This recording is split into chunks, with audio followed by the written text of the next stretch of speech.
What about us? Ross, there is no us, okay? No, but... No, listen to me. I fell for you, and I get clobbered. You then fall for me, and I again somehow get clobbered. I'm tired of being clobbered. You know, it's just not worth it. Well, but... No, but, Ross. We are never gonna happen, okay? Accept that. Except that what?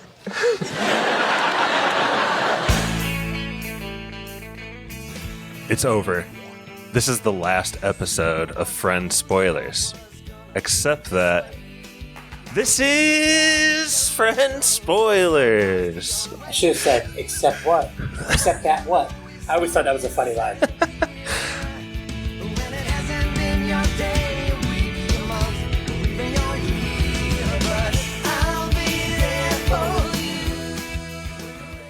We'll leave that up for interpretation. We'll see where everything goes. But today, you are listening to Spoilers. We're covering Season 2, Episode 14 of Friends, the one with the prom video. Brett, we've done a lot of spoilers. We did what we called the Kathy Chronicles before. It was a Matthew Perry tribute. That just kind of came naturally, organically from where we're at in a place and time. Loved covering Friends. So me and Pappy put it up to you. What arc should we dive into next? So what are we entering into here from a larger perspective? Season 2, Episode 14 to where? You know what I mean? Yeah, but first, I mean, we love doing Friends, and it's overwhelming that the fans love us doing Friends. Just Friends podding on Friends. Yeah. So, there's a bunch of arcs we could have gone with. We could have gone with the Emily Chronicles, which would have been right after the Kathy Chronicles, but I think the story that... Is everything a Chronicles? Nah, not really. This is more than a Chronicle. It's a little longer. I think the storyline, aka the relationship that got Friends, like, really, that put it over the edge was Ross and Rachel. It was a lot of will they, won't they? And this technically is when their relationship starts. Pretty much their only real relationship they have throughout the entire show. Oops, sorry, Pap. Oh, well, listen, we'll get to that chronicle eventually. We'll take it one chronicle at a time here. I won't remember. Wait, why'd you say sorry, Pap? The uninitiated. Well, I didn't. He's watching it right now with this girl. No, I only watched season 1 like 6 months ago. You guys got me in a Friends mood and abandoned it. So I hadn't watched in forever. Well, we got busy with pods and stuff, and, I had a baby and everything, so... Which is weird, because the last time we recorded this episode, it was just after your diaper party, Brett. So it's flashback for sure. Yeah, and he's over 8 months old now. We're happy to be back with Friends. We always knew it was going to be kind of a sporadic thing, and we've done a lot of movies and actually Columbo episodes between then and now. But I digress. One last thing I wanted to say before we get into the episode proper, and even our opening question, actually, is our last thing was spurred on by a Matthew Perry tribute because of his recent death, which we're all sad about. Not being sarcastic at all, that just sucked. But are we in an age now, like, where we're just kind of past that, and it's like John Lennon died a long time ago? And... You know what it is. You said you were trying to ride the coattails of other viral headlines in Friends, and you said, guys, did you hear about Barack Obama and Jennifer Aniston? But that was a couple months ago that rumor came out. Well, it'll be a couple months till this episode comes out, so it'll all come full circle. True. That time. That's crass, Pappy. Brett, do you think we're in a post being sad about Matthew Perry thing? Like, I don't know, as weird as that sounds. I do in general, because to be honest, I forget about it a lot, and then I remember and I get sad. But he's always going to be there, especially as long as Friends is a thing, because he's such an iconic character. But plus... they're arrested people, and they're we're going to be hearing about that for a little bit. And there you go, Pappy. Some of your headlines on the way, maybe from some trials regarding his death. Articles. You'll love that. You're the one who said it, not me. You're the one who said, let's don't spin this. Let's start spoilers. Just be brief, because we have a whole episode to get to. We wanted these to be breezy episodes, but do you just have a time where there's an awkward gift given to you, or you remember just being the recipient of something awkward, or you, I don't know, just didn't like it? Brett, I've already said your name is Brett 1,000 times. A quick introduction, and what do you got for us? Yeah, so this is Brett. recording out of Fort Wayne. I don't exactly remember the ages, but when I was 7, I believe, my grandma, my mom's mom, my maternal grandmother, she got me a teddy bear. And, I was 7, like my brother and I were like sports fanatics. Teddy bear wasn't exactly the gift that you'd want to get. But, and then within a year, my grandma died. And it's a teddy bear that I still have to this day. So, took on a new meaning and everything. And I'm glad I still have it. Aww. And it's a special gift for me. So at first, kind of weird, that my grandma would give me that. But then now I'm glad I got it. Man, that's a really good luck answer. following that, Pappy. Yeah, what you got, Paps? Pappy, Goshen. I heard tale always growing up of my Uncle Randy at his first communion when he got a bunch of gifts and he was opening them and he said something effective, "Oh man, it's all religious stuff." Which yeah. I don't know, because Brett, you grew up Catholic too, and like it is funny because you have these like special, like really 3, but 2 that are celebrated, like the first communion and like confirmation, and like you get presents, but they're not like super cool presents. Like it's not like a bar mitzvah, No, but you can get, you're right, but you do get money and, you always get a good cross. Yes. And maybe if you're lucky, you get like a cool orange Catholic Bible. You get like a Bible or like a religious encyclopedia or something. A good cross.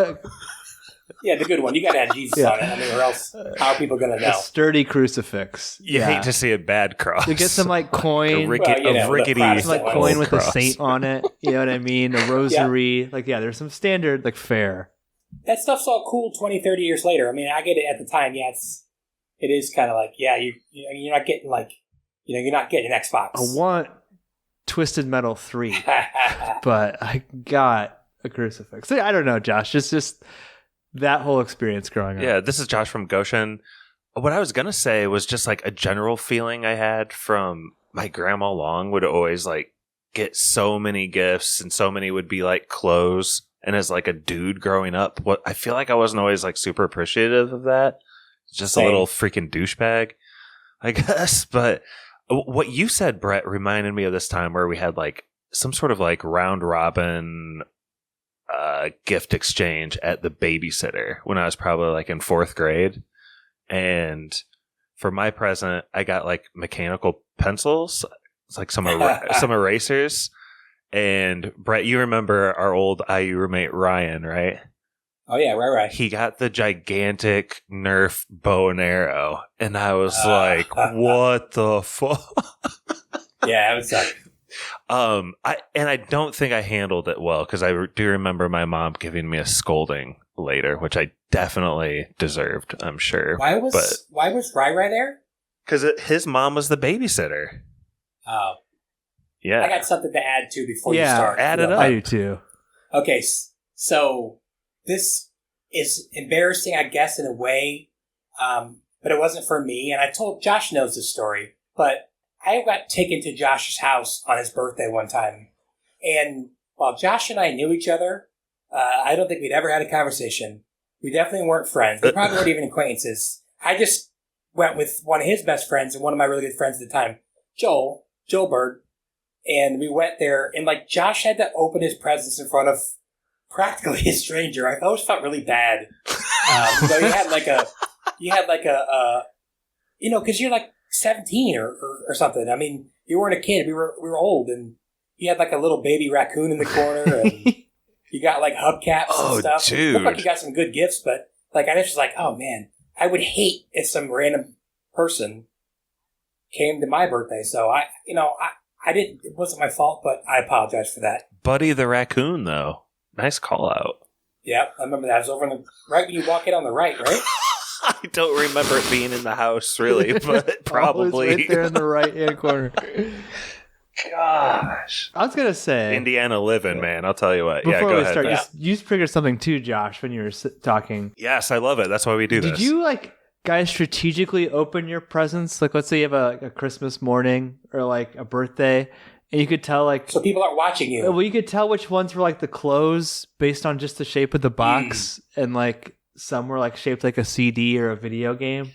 But with what hubris do you just expect that, like, yes, me as a kid can judge and put these in order so that the last one is like the grand finale? Hubris, Like it's a ridiculous premise. Why did we ever try to do that? No, my mom would get devastated on Christmas, like if you opened up your big present early, or like if you got 5 less presents because the big present you wanted was more expensive and you opened that early. And my mom would just be like, I'm so sorry, Brett. I'm like, Mom, you got me 19 presents. It's okay. I always remember she always wants it to thinking, be so good. this is kind of straying away. We're getting off on a tangent, but like opening any sort of like Nintendo or video game cartridge or related memorabilia was always like such the best feeling. Yep. I don't know. And it was a different, like I'm telling you, I could tell the shape of the box. I'd be like, all right, big rectangle one. And like now I'd be like, oh my gosh, like what a nice shirt they got me. Back then. I got Mike Tyson's Punch Out for my birthday one time at my party. And it was time to go eat. And I was like, I want to play. And my grandma, who was really sweet, different grandma, it's like, no, we're going to go eat first. I was like, oh man. Like all I wanted to do was play. Dude, kids will never understand opening the cartridge and like getting the little booklet and like the smell of it. Dude, great freaking memories. I opened 5 PS5 games this last 3 months, and there's not a single instruction booklet in there. That sucks. It's like, just go online. Can I freaking read it, please? Can I get a pamphlet? Mm-hmm. Can I get a little packet of information? That's all I need. And for PlayStation, for me at least, it was always like just praying that it would start every time in between that wow sound, like just hoping that it like would turn over and actually work. Like with a computer game too, like hoping it would install on our compact. See, I love the disc, like the CD or DVD shaped things. That was always my jam. Yeah. Like, yes. Because it's like, it's either PS, it's just, God, that was the best time. Kids don't know. You got your Spotify's and your stuff, but. The Switch 2 is like never coming out from the time of this recording. Like it never seems like it's going to come out. So you can't put a Steam library under a tree, unfortunately. True. Somebody should invent that, but the fans are patiently waiting. Yeah. Let's talk about the one with the prom video. Oh,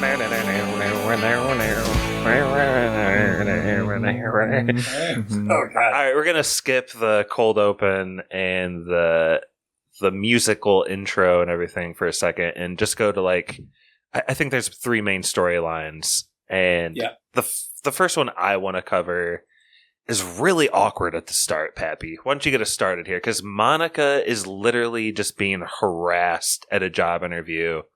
I didn't actually take... This is the least funny part of the episode to me. I kind of want to just get... It's almost like harassing the wind. Like he's that far gone. I mean, I get it. He's beyond any line, too. Well, it also looks like... No, for sure. A lot like the kitchen that she works in later during the Kathy Chronicles. I'm sure it's the same set. Yeah, like the staff all hated her, so I was like super confused. I was like, "Is this how that starts? Like, what a weird, beginning." I don't know if it is the same set for real or not. Is it dirty, dude? It's a lot. He's saying he likes the lettuce dirty. He's saying he likes his tomatoes firm. She says she does it Jubilee style. He comes in his pants. It's a lot, dude. What are you going to do next? Well, I thought that I would cut up the tomatoes. Are they firm? They're all right.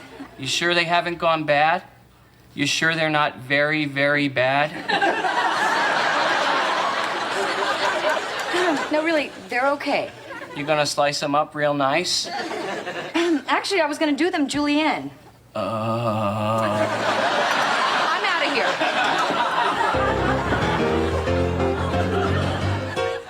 Yeah, it's harassment. It's not cool. She could probably sue that restaurant and have her own restaurant. Yeah. And I wasn't saying what he did was right. I'm just saying, like, he's in such his own little world. It's almost like he's just harassing the world. He's so messed up. But, yeah, I mean, obviously Monica takes the brunt of it, and good thing she gets out of there. It's kind of a weird idea, Josh, right? Because it's like, all I need to know that she was unemployed for her whole story to work. And this is like a weird way to choose to show that. You know, you could have gone a lot of different ways. Maybe there's a nugget of truth in that women in need of a job in New York City have a tendency to have bad experiences. Like, if I like take it to the lowest common denominator, I guess that kind of makes sense. But they return to this bit just a little bit when we move out of this scene back into the apartment, because Monica's like, she's taking a bunch of showers to like wash the experience off of her. And I didn't really like this joke either. You still like the whole storyline, period, of her getting the job. The rest of her storyline picks up a little bit, but like, It's a stupid joke. The 5 showers is a stupid joke. we can agree on that. But that's all the bad parts. And like I was going to say earlier, I wanted to just get through that quickly. Yeah. What her storyline is really about, like Pappy said, is she's just chronically unemployed right now, and she needs like a little help from her family. Why did she get fired? Sorry, for the uninitiated. Oh, that's true, because that's pre-arc. Yeah, I think this is the one where she got this job, she got a promotion or something like that, and to celebrate, someone, a vendor gave her free eggplants and steak, and then when her work found out about it, they fired her. Oh, didn't do anything wrong. That was when they were going to go to Hootie and the Blowfish.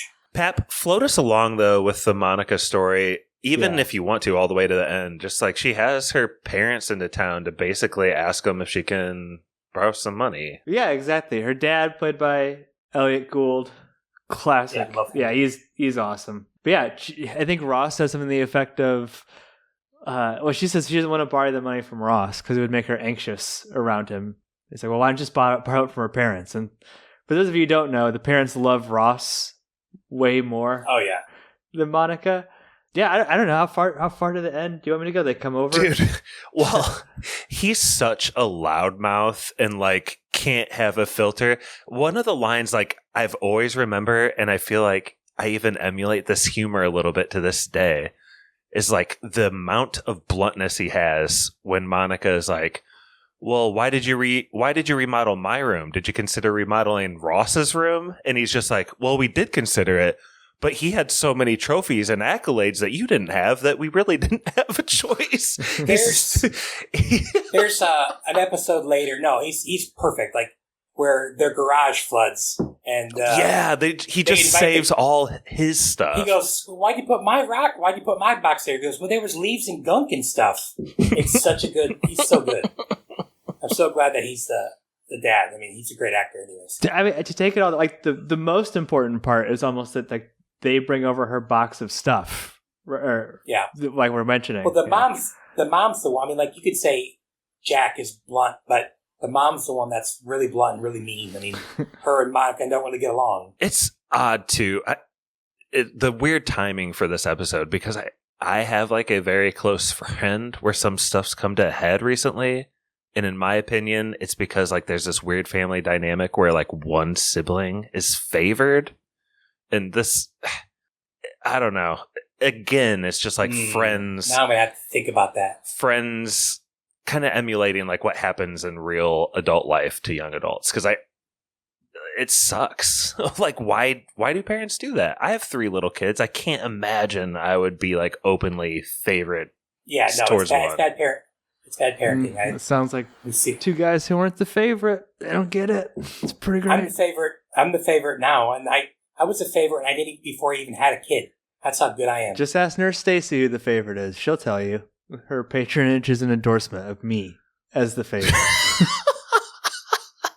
I think your sister was a Patreon even before your mom was. Yeah. But I mean, Jared's definitely the favorite of Josh's family. That's not true. It's also not me. So anyway, let's move on. Yeah. So I think like I don't think they talk about this in this episode, but I don't think the parents are like in a very good financial situation. Like basically it's alluded to like, hey, Monica, you have good savings. And so like we're willing to give you like $50, right, Brett? Like I don't know if that's necessary. They're definitely not rich. And they live in like Long Island or they live, in the country or whatever you call it.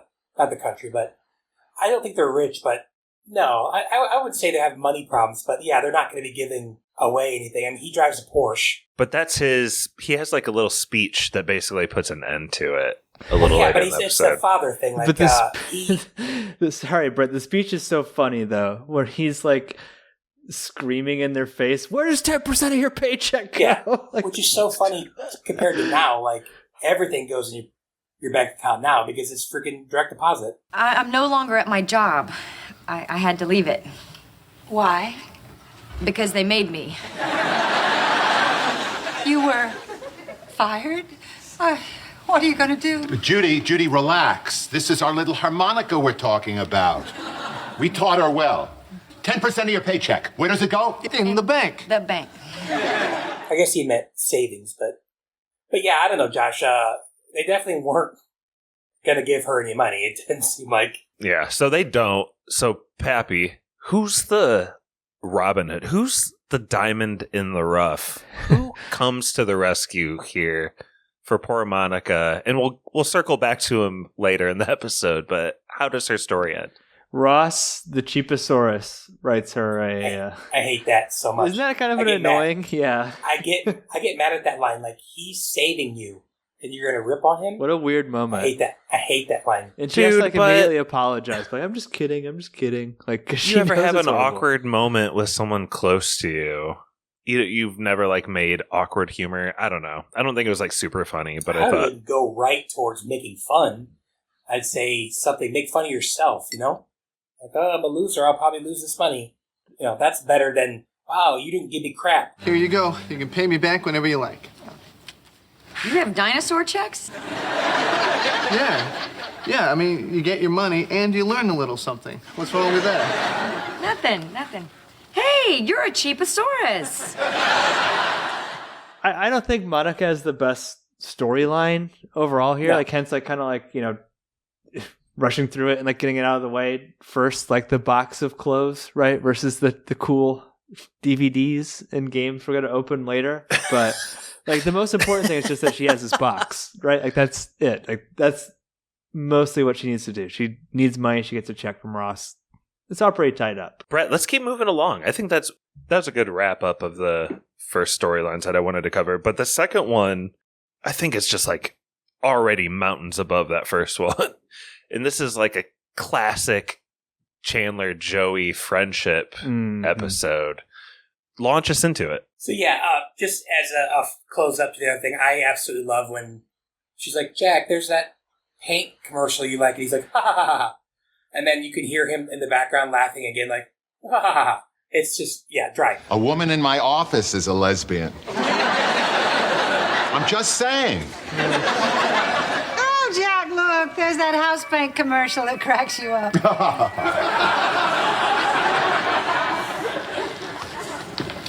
Where have you been? Emotional hell. So, did they lend you the money yet? No, but that's probably because I haven't asked them yet. Come on, Monica, do it. What even is the cold open? Is it the bracelet? Yeah, it's when he first gives it to him. Okay, yeah, so Joey has just, he's on Days of Our Lives now. He's making money for the first time in his life as an actor. He's Dr. Draco Moray, and he gets some money, and he wants to, quote unquote, pay Chandler back, which I'm sure he doesn't give him anywhere near as much money as he owes him. But he also does something really nice for him, a good gesture, and he gets him a bracelet, a gold bracelet that says, it's engraved, best buds, right? Yep. It was the best buds forever. Best buds. It should just say pals.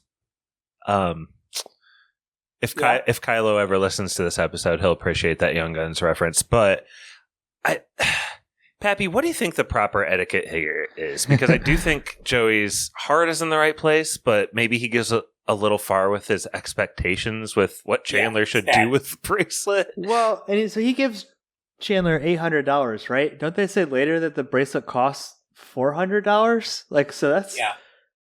I would rather just have, an extra $100 than the bracelet. Yeah. Like, he's asking a lot, right? To have him Plus, immediately wear it. Yeah. He knows Chandler. Mm-hmm. He knows Chandler. He doesn't wear stuff like that. Why would he think that he would want that? It's unfortunate because Joey has, like, the drip of the episode by far here, Josh. I love his outfit. Here we go. That coat and the scarf and stuff. But the bracelet, I don't know. I think you give someone the bracelet, and if they like want to keep it nice and put it away and not wear it, that's fine. You don't force someone to use your gift right then and there. Right? That's the etiquette. Agree. I agree. Josh, we got you these awesome mechanical pencils. Start writing, bitch. I literally asked for mechanical pencils for Christmas 2 years ago. Dude, I was pumped when I got them. I love mechanical pencils. My younger self was an asshole, so whatever. I love the joke where he puts the bracelet away in the drawer and then moves the chair in front of the drawer. Yeah. Like, that cracks me up. Wish that desk that he puts the drawer, or that desk that the drawer is part of, that I don't really remember that prop. That's definitely gone by season 4 when we last saw these guys. Because they have the... Yeah, I mean, they also don't show that far over that often. Like... That's so like funny. Even with the foosball table, when the foosball table's not there, they don't show that much of the... But, yeah, I don't know. It's probably was just used for that scene. I just gotta say, Brett, great choice of episode. This plot is so awesome. Like, and I know like the main part is the prom what it's known tape. for, but but for sure. But this whole subplot, it feels like classic sitcom banter. You know what I mean? It is kind of a relatable situation, and just even like the mix up and everything. Like, I don't know. This is just good shit. I love it. Yeah. I think there's always a weirdness of like you have close friends and it's like Christmas or their birthday or special occasion. Like, should you get them a gift? Like, what? Gifts are just weird. They're just a weird thing. But anyway, like, I agree with what you're saying. Such a classic arc here in the middle of our spoilers episode on the one with the prom video. But I don't like this next little bit. It just doesn't seem realistic. It's when Chandler is like being checked out over the top by a woman, and then she like gets a glimpse of his bracelet. And thinks he's gay. Yeah, that doesn't make sense. But does she think he's gay, or she's just totally creeped out, or she's put off by the vibe? I think she thinks he's gay. I wasn't sure. I didn't even realize that, but I thought she thought it was just so gaudy.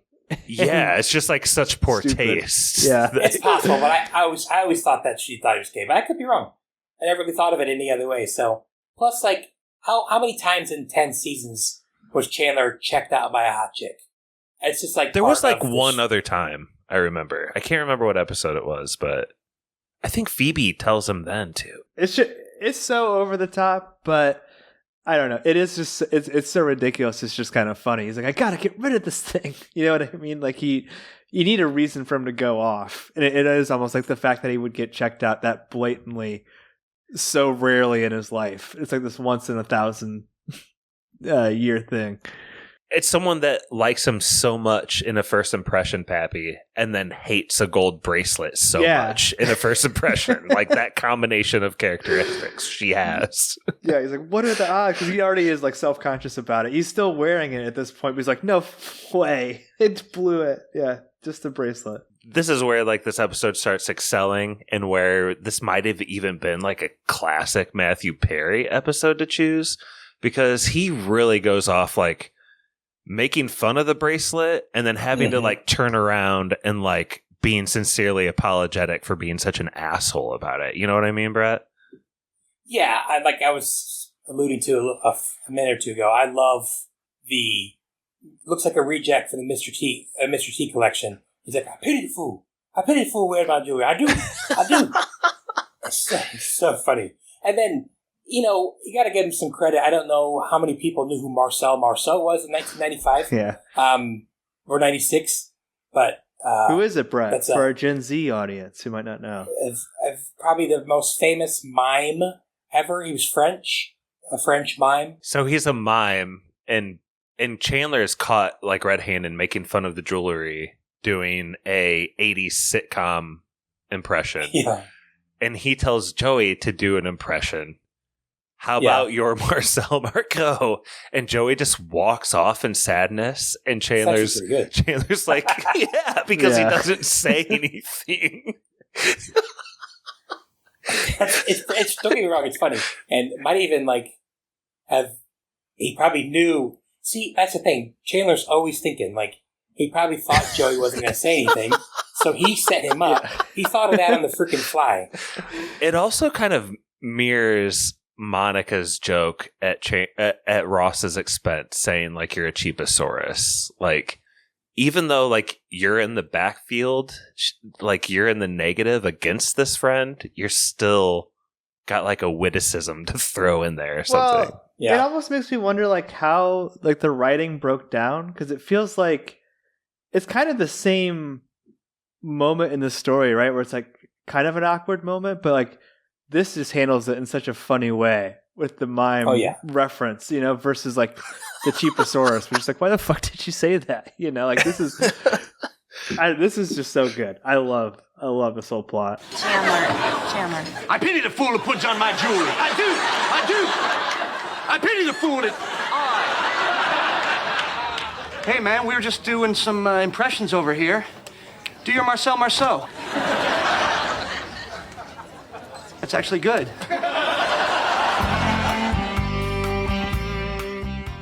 So Chandler is so apologetic that he's like so animated maybe in his apologies that at some point the bracelet flies off his wrist.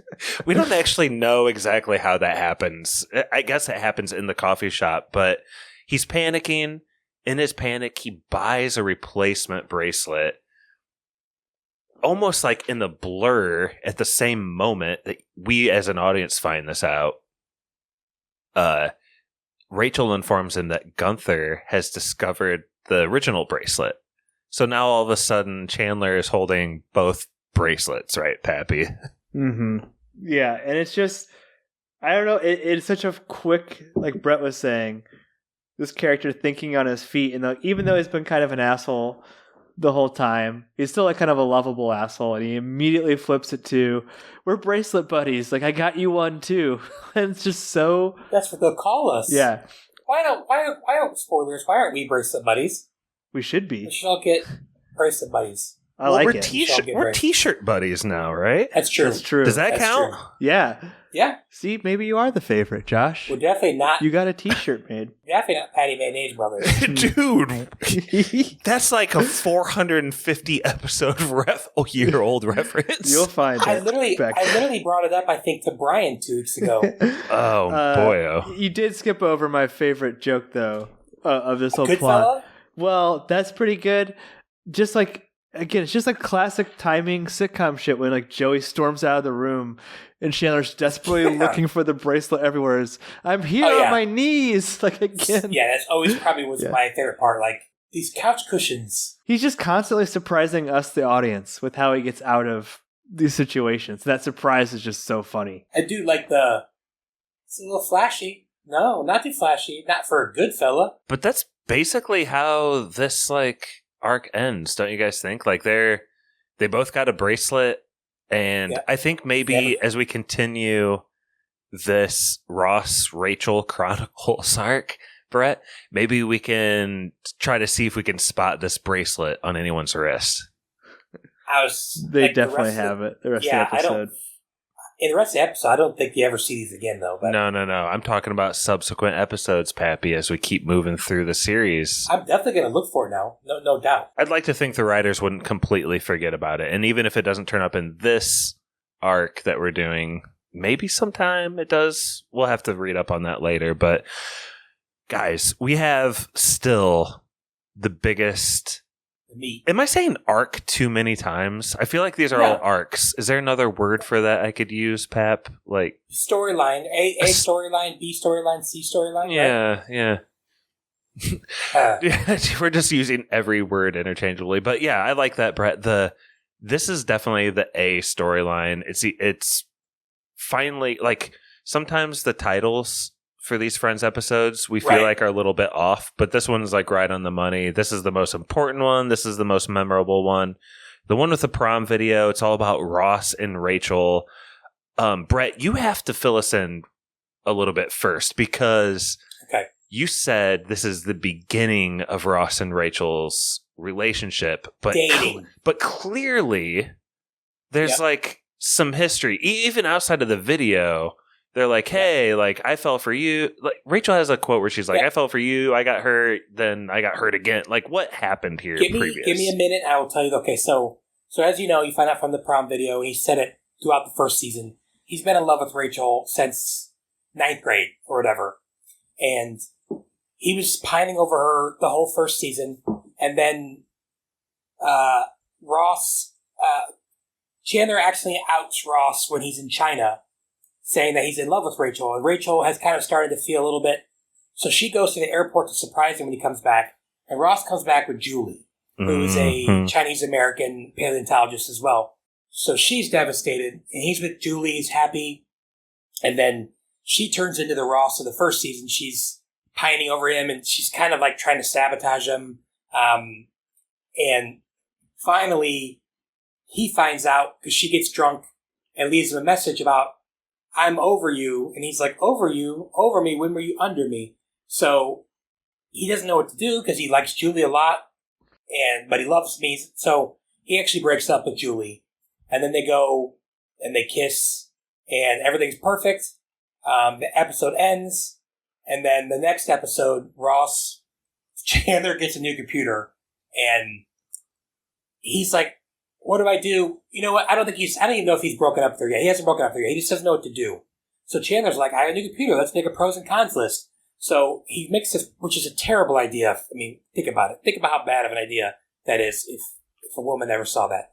And he has all these things about ankle, chubby. Are you following along here, Pappy? Chandler convinces Pappy to make a pros and cons list of like dating Rachel or not. Is that right? Yeah. Yeah. Okay. If he wants to pick Julie or Rachel. Go ahead, Pap. Because Rachel likes him now. Yeah, they both like each other. They had kissed. They made out in Central Park, and he doesn't know what to do. He just got a cat with Julie. What if they like really? It's like she kind of has a hairy upper lip. She's a little bit sweatier. I mean, dude, that's kind of the joke. Super bad. So for Julie, he's like, she's smart. We have the same interests. Blah blah blah. And for Rachel, he literally puts she has chubby ankles, and she's not very smart. And she's just a waitress. That's why just a waitress. Oof. And then, but for her pros, just like AOC, right, Brett? Oh yeah. Whoa! It's Maba. Make Alexandria bartend again. Jeez, that's not where I wanted to feed that combo. But please continue on. Okay, and the last thing for the cons of Julie, he put, she's not Rachel. So then the thing prints out, Rachel gets the list, she's devastated, and Ross is like, look what I wrote there. But Chandler made a typo. It said, she's not Rachel. And she's like, what's Rachel? Is that some paleontology word? So basically, she hates him. It's over. Like, she's not into him anymore. Funny. And he's devastated. So he had already broken up with Julie because he had told her, I picked you. But then later, after he broke up with Julie, she found the paper because Chandler's an idiot and he printed it out. I gotta pause you for a second, Brett. I'm done. It's over. I'm done. Well, I want to get back to you in a second, but Pappy, you've recently rewatched the first season. You watched... Not recently. Back when we were doing these a year ago. But yes, relatively recently watched some episodes with me and Brett from like the 4th season. Yep, Chronicles. You've heard just from pop culture Ross and Rachel stuff. Like, is the Ross and Rachel, like, is it holding your interest? Are you getting sick of it? Like, just right off the bat here in the episode when you're like, oh, it's Ross and Rachel again. I just want to get what vibe you're getting. It's a lot to keep track of. I think it's funny. It's not the Chandler and Joey stuff as a casual fly-by-night friends watcher, right? No, but again, like Josh said, it's like the most important storyline of this episode. But it's the story, right? Like you have like the A story, like what is moving the season forward.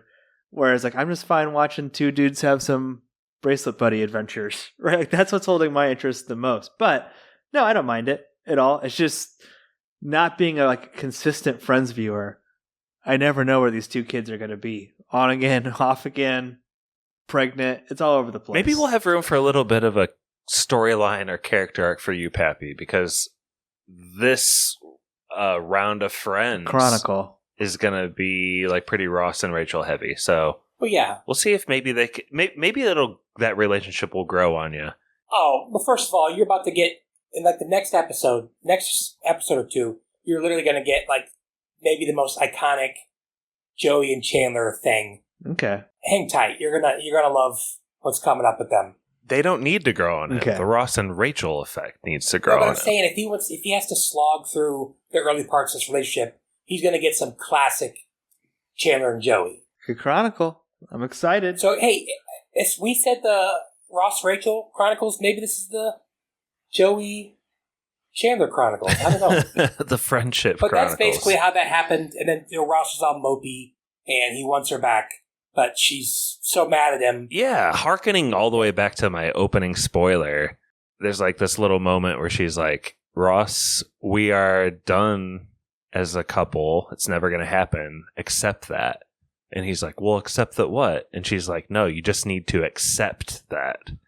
And it's funny, but it's also like a huge like oof to Ross. Just like, well, even like, I mean, just like, how am I feeling about it? Even like the way that he like cock blocks her with that guy who's talking about like taking a helicopter in and out to ski from the mountain or whatever. Like, it's so over the top. It's like, that's a dirty move, right? Like they're not together. It's not nice. Yeah, but I think he's so blinded. I think he obviously misreads it. I don't think he's doing it to be a dick. I honestly don't. I think he's so brain dead from his screw up that he's imagining that she doesn't want him there. I personally think that, but maybe I'm wrong. She has to be firm. She has to give him the... She does. She had to let him down, and she didn't let him down easy. so we got to rewind a little bit. And by rewind, I mean like tape. Whoa, whoa, whoa, whoa.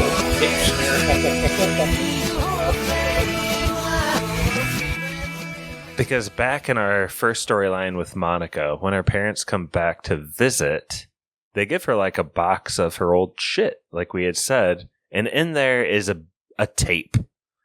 And this tape is where we get a lot of content for this Friends episode. And I do want to get some more Pappy reactions when we see some of the old versions of the Friends here in a second.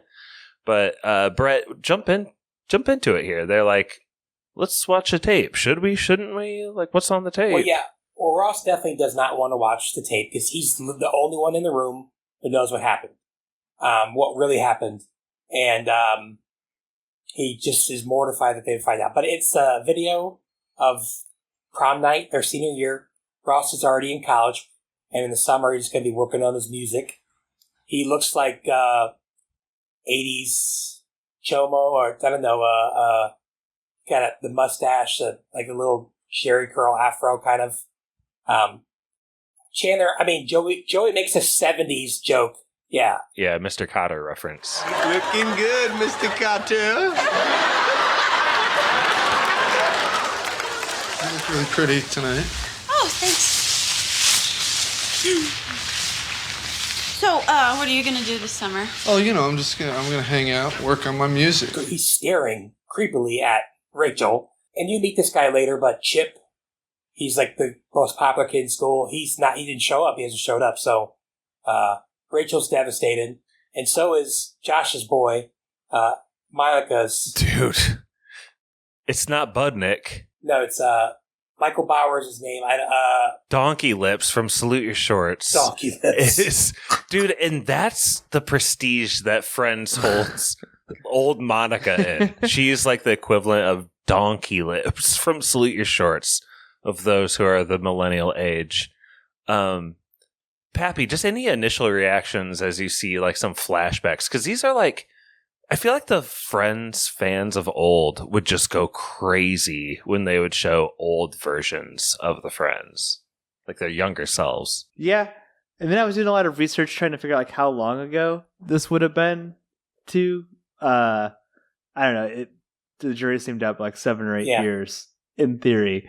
But yeah, even Elliot Gould's like double collar t-shirt that he's wearing, that shit was cracking me up. The whole like handheld nature of it too is really funny. It's a big part of the episode, actually, right? Like, yeah, you said it earlier. This episode's named right. This is the main part. I feel bad for Monica, man. Poor Monica. Everyone's being so mean to her. Yeah. You know? We always laugh that that's considered a big woman. That's like, she's really not that big. They just call her big, and they take pains to show her, like, taking a big bite of a sandwich at some point. Oh, yeah. The It's scene. I saw the fat stereotypes in one. But trust me, Pappy, Fat Monica is a storyline throughout the show. But also, it's just kind of a jab at Jennifer Aniston, because I believe, if I'm not mistaken, Jennifer Aniston had nose surgery to quote unquote fix a deviated septum in real life before she got big. Yeah, so I think this is a joke. Interesting at that, because she's got a big nose. Before she started hanging out with Will Arnett and Jason Bateman of Hollywood royalties. Oh no, those are the guys from that one podcast, right? Oh yeah, they're just podcast bros, friends of the pod, really. But I wish. Yeah. I think that, like, if I were to boil down, like, what the story is here when they finally, like, play through the tape, right? That, like, you get some of these shock reactions, like, oh, that's what Ross looked like when he was younger. That's what Monica looked like, blah, blah, blah. But what happens here is that Rachel's date seems to be a no-show. No-call, no-show. Chip, you mentioned him. Dude, so hard. He got hung up getting high with the bros before the prom, like something like that. Also, and Donkey Lips is somebody. mostly just jealous he didn't get invited to that pre-party, is what I'm guessing. But anyway, yeah, but he also wants to get some, and he's going to be really mad if he doesn't get a chance. He was probably watching Star Wars. He's seen it 372 times. What is Monica's dad's name? Jack. Okay, no, actor name. Monica's Elliot Gould. Elliot Gould. Jack, he is an excellent and dramatic cameraman, a videographer. And yeah, he realizes this episode is taking place where his son, maybe he kind of likes this girl, and he has the opportunity to put on his old tux and take her to the prom and be like a savior. Dude, that is so funny that he's like panning back and forth between Ross and Rachel, like it is a sitcom. Ross has this moment where it seems like he's too cool to go, but then it's clear that he's like just shy and unsure of himself, and he'd clearly love to take Rachel, and he's like super excited about the idea. He trips going up the stairs, which cracks me up every time. He suddenly gets like golden retriever energy and goes up the stairs, whips on the tux in record time, and by the time he just like basically takes a piss and comes back down the steps, high as fuck Chip is already there escorting Rachel out the door. And he's got the munchies, so he got to go. Elliot Gould has the wherewithal to like zoom into his son's emotional face. And I told Brittany, they do such a good job of showing how freaking devastated he is. Like, he's got like a tear in his eye. Yeah. Oh no. I feel like when he trips up the steps, it's almost like in slow motion or something. So they're like clearly showing like this dude was in such a rush. He like fumbled the pooch just running up the steps. But I don't know, Pappy. Reactions to that / start taking us out to the end of this arc? Yeah. I mean, he's pretty embarrassed by all of this. And like, he clearly didn't want to watch the tape the whole time. And despite Elliot Gould's incredible camera work, the tape ends with a joke that the laugh track audience does not laugh at, where it's like they can't find the button, you know? But the moment is so heavy that even they don't laugh at that blunder. And we, the audience, are left in a moment of suspense. It's like Jack showing Ross, showing Rachel. She gets up and puts a big smoocheroonie on his lips. And the audience goes fucking nuts. Jack, how do I turn this off? Press the button. Which one? Which button, Jack? The button. I can't believe you did that. Yeah, well.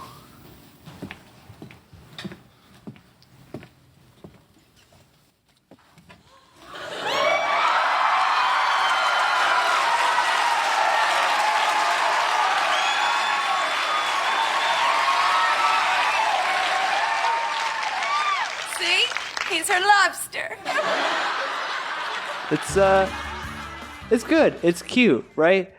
Hey, It's sweet. Pap, how much heavy lifting is Rachel's shirt and bra doing in this episode? Is that why you wanted to do this? No, arc? but Rachel, everybody.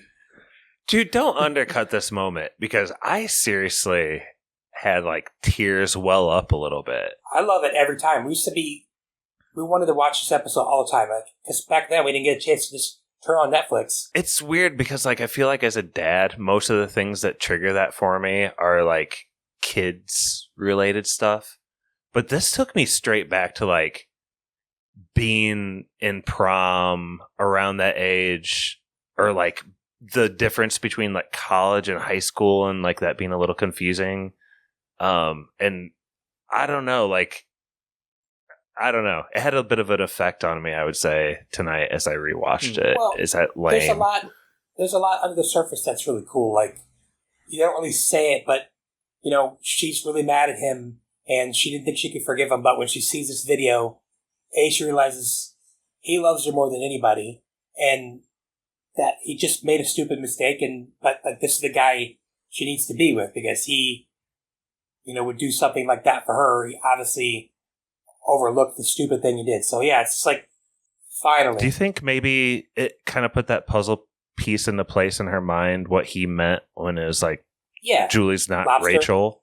No, not the lobster thing. No, 100%. But right. like, that's she's not Rachel, and it's like, oh, like that's how he views me, and that's really touching.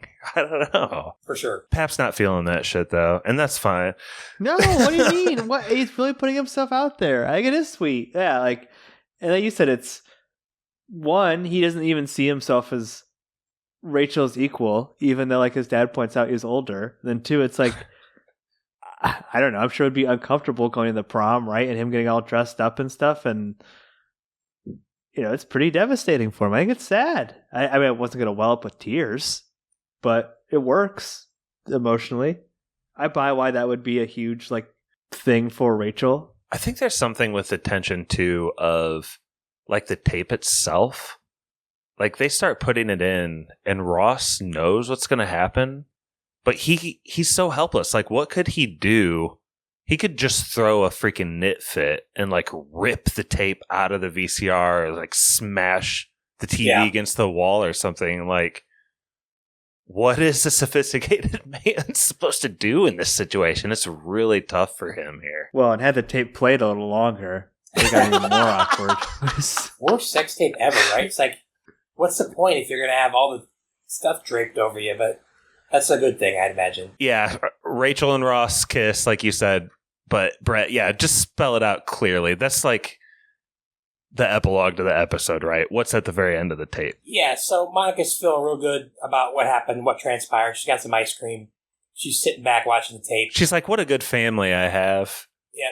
And then it does the old classic you young people can't imagine the little to something else because that just meant something else recorded on it. And it's like her parents, Jack and Judy, doing it. I mean, you just see a blanket, a sheet, but that's what's going on.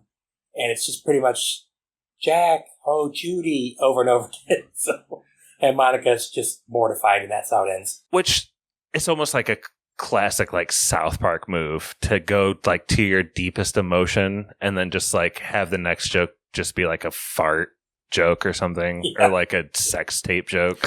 So I appreciate that. Let's get into final thoughts here. I'll go first, I guess. I had this note down where like Joey is so giddy about being like buds with Chandler and like the bracelet thing. It made me think that there's like some sort of like aspect of Joey's always been such a womanizer. He never actually got to experience like that first like girlfriend. We're in love and we like buy Valentines for each other. I don't know. There's he's like replacing that with Joey's or with Chandler's friendship or something. I'm probably reading way into it, but that's what I had in my notes. That's just an opening thought warm up. Let's just get past that. What do you guys got? Casey and the Sunshine Band versus Casey at the Bat. That's such a funny joke. It's so good. As in Sunshine Band or at the bat? Yeah, that's like It's just really. That's like anybody under a certain age might know Casey and the Sunshine Band is, but like even less from know like Mighty Casey at the bat. You know, Which would you rather be, Pep? Casey Sunshine Band or Casey at bat? Like the spelling wise. Sunshine Band. Really? Easy. So do you say that the same way? Yeah. Maybe you should say it like KC. Casey. Cool. One's Casey and one's KC. See how that's a little different? I saw Casey in the Sunshine Band live in Denver. He was cool. He's still kicking it. He's got a good discography. Look him up if you haven't listened to him. Phoebe doesn't have a lot to do in this episode, right? Like, she just babbles about lobsters. Joey doesn't have a lot to do. I mean, like, neither one of them It's are the perfect Phoebe's zone for for them. two different storylines. That's why it's a classic episode. I want more Joey. Yeah, I agree. I want more Joey. I have a note here where I was thinking about, like, obviously a lot of Friends is about sex, but Monica's sexual situations seem to be, like, really awkward. So in this one, it's like that, like, workplace harassment. Recently, when we were covering the Kathy Chronicles, Joey was putting out that fire on her apron, like on her chest. And it Plus, also she kissed her ex-boyfriend's son. yes, there's like she's dating a father-son sort of situation, and then her dad's like talking about tennis player asses also in this episode. I don't know, like her arcs just seem to quite a tush. Get a little weird. I don't know. Seems to be a thing for her. She bangs the high school guy in the first season too. She bangs a high schooler? He lies about his age. He says, "Oh, you're not a senior? Oh, I'm a senior in high school." Dude, what the fuck? Dude, that's okay. He told her he was Wild. like 23. She told him she was like 23, and he told her that he was a senior in college. All right. And she's like, after they had sex the first time, she's like, "I have something to tell you. I'm not 23. I'm 26 or whatever." And he's like, "Oh, while we're telling stuff, I'm a little younger than I said." She goes, "What, you're not a senior?" We already kind of covered this subject in our Mallrats spoilers episode a long time ago. I'd rather not. Yeah. Okay, I got some final thoughts. I forgot about that. One Good little episode. joke that makes me laugh when I see it too is when right before he does the couch cushion thing, he's like, "You want to play some basketball?" And he throws the basketball at him, and Joey doesn't move and just shatters the lamp. Pappy, this goes on the spoilers basketball episode playlist. Oh. Count it. All right. I'll update it. No, you got this. I don't think this will step on any trivia, but so this is, if you go by IMDb rating, this is the 5th highest rated episode of Friends. Interesting. It has a 9.3. And there's not even another 9 until season 3. And then Have we done any rated higher? yes, we have. I'm glad you asked. The only one that beat it, the first one that beat it, season 4, the one with the embryos, 9.4. Why do you think it's so high, Pap? I think people love the Ross Rachel story. Yeah, it's if you look at, yeah, for sure. And then there's the one that probably episode I've seen more than anything, which we'll see in our chronicles, is the one where everyone finds out. And then the last two, those are, the first one was 9.7, and the last one, first episode is 9.6, and the part 2 is 9.5. So, yeah, it's the 5th highest at 9.3. That's all I got. I like the doubloons joke. Must cost you a few doubloons.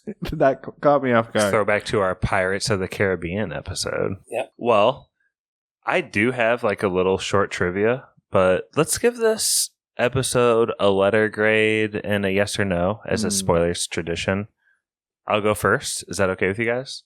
Yep. Mm-hmm. Okay, Josh from Goshen here. I'll give this a yes. I wasn't lying earlier when I was like, I couldn't help it when I just had, maybe it wasn't necessarily like tears, but it was definitely like emotions welling up. And I think any piece of media that does that to me, even if there's like a big part of it just being nostalgia, I think it's worth giving an A to. So I'll just give it a straight A. Brett? Yeah, it's a yes for me, and I'm going to give it an A as well. It's always been... It was definitely one of my favorites when I was younger. I love, like Pap said, I love the bracelet storyline. And I always love the prom video that I always... Because I love their relationship, and this is where it starts officially. So, yeah. Definitely an A. High A. Pappy, yes, obviously. Really funny episode of TV. I'm probably more in the... No judgment here, man. You go ahead. You do you. I'm going to say A-. And I think the only minus is coming from, like, the Phoebe... Sorry, Phoebe really isn't that much to do with this besides the point. The Monica plot line, it's hard for me to give something an A when, like, a third of the storylines are just kind of placeholder and not super funny. Like, I wish she had more of the writing that was in the Joey and Chandler part in her story. She but gets a really, little bit really towards good. the end, though. She gets a little bit during the prom video, so... Yeah, the prom video stuff's good. It's just, A- though. I really like it. It's not bad. It's a good episode of TV. You know what I just want to say, based on that, like, by the time Chandler is done, like, receiving and explaining his bracelet to the friends, that whole episode is almost like a third over, by the way. Like, yeah. Just worth pointing out that these episodes that we record are like 3 times the length of the actual episode of Friends. Sorry to interrupt. It is a lot of emotion packed into the Rachel Ross. I think, like, I wish it would have been streamlining a little bit more. Just do Rachel Ross and then Joey Chandler, and then Mom can just go pick up the tape and come back with it. You know, I had to go clean up my house, then come back. That's all we really need from her. You know, it's true. But well, even taking the restaurant thing out, like, you could have added an extra 3 minutes of Jack and Judy, and that's fine because you want to draw the parents there. Again, yeah, you're right. She could have gone and got the tape, but you got Elliot Gould, who's in MASH, who's a monster movie. Christina Pickles was in a humongous show in the 80s, so they want to get them on screen. St. Elsewhere, she was on. But even just add a little bit of that. And like you said, you didn't need to show that she was out of work by having some creep jizz all over himself during a job interview. Yeah. Pappy, are you in the middle of a yes or no here? Yeah. No, I thought you were done. I am done. Quincy the poet will also appreciate that Elliot Gould was the rabbi in Hey Arnold. He's a friend of the pod. Are you serious? Yeah.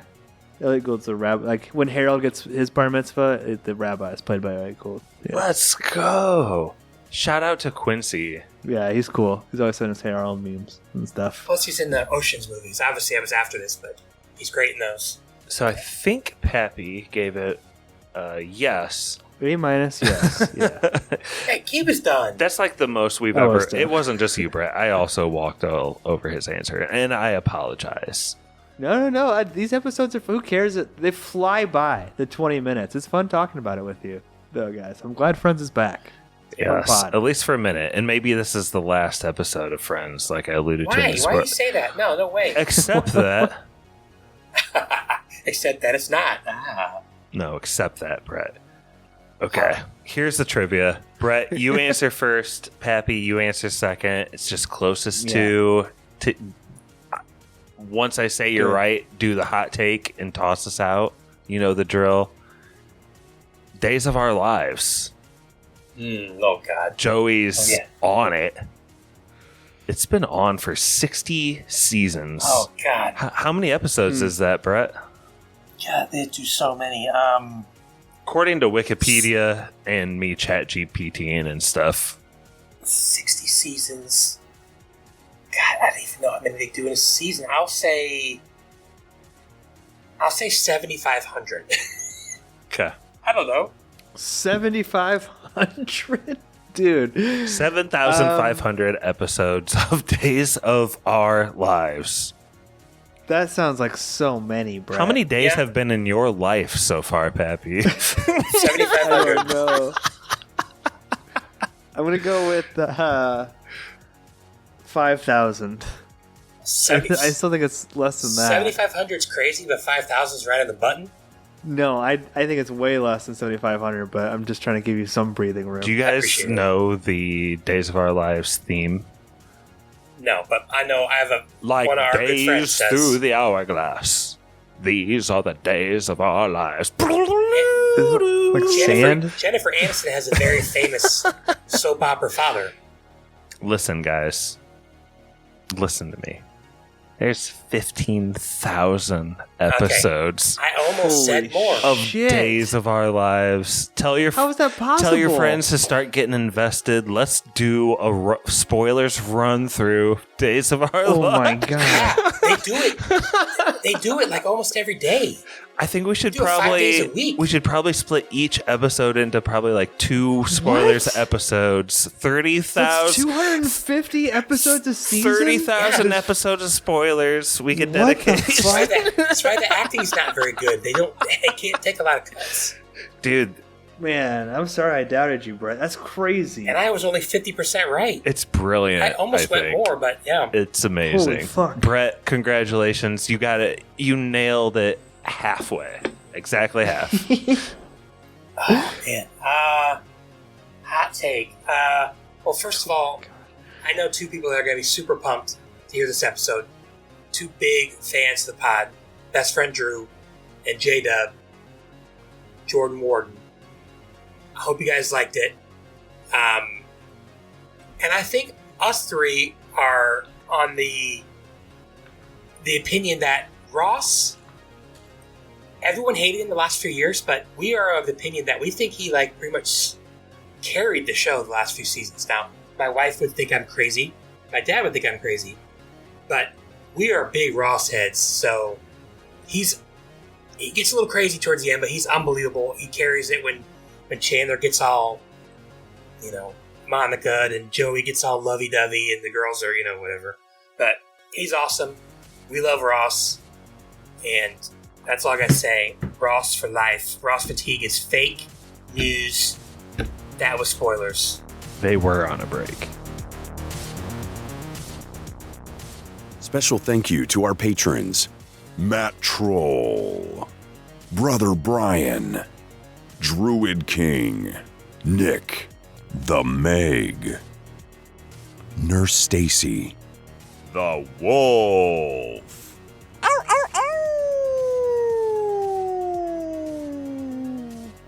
Barky 420, PK, Spencer, Gale, Swole, Cheese Zombie, Sebastian, Dr. Lars, Stone Cold Austin, Nephew Quinn, Best Friend Drew, Shatty Daddy, Jimmy the Cricket, Optimus E, the Ayatollah of Rock and Rolla, Derbs, Teddy Ruxpin. If you'd like to request an episode, hear your name read by Spoiler Man, or even just help us make podcasts, please check us out on patreon.com/spoilerspodcast. Be sure to check out Corey's podcast, Big Dumb Movie. Our email is podcastspoilers@gmail.com. Twitter is @spoilers_pod. Our Instagram is podcast spoilers. It's lit. Josh Hensley from the Rutabaga wrote our theme song. Please support this podcast by leaving us an iTunes review. To do this, 1. Search for movie spoilers. 2. Click on our orange Spoilers Bowl logo and scroll all the way to the bottom. 3. Leave us some stars and some words. Now you can check us out on Spotify, YouTube, Stitcher, Apple, and Google Podcasts. Spoilers is now available on Audible.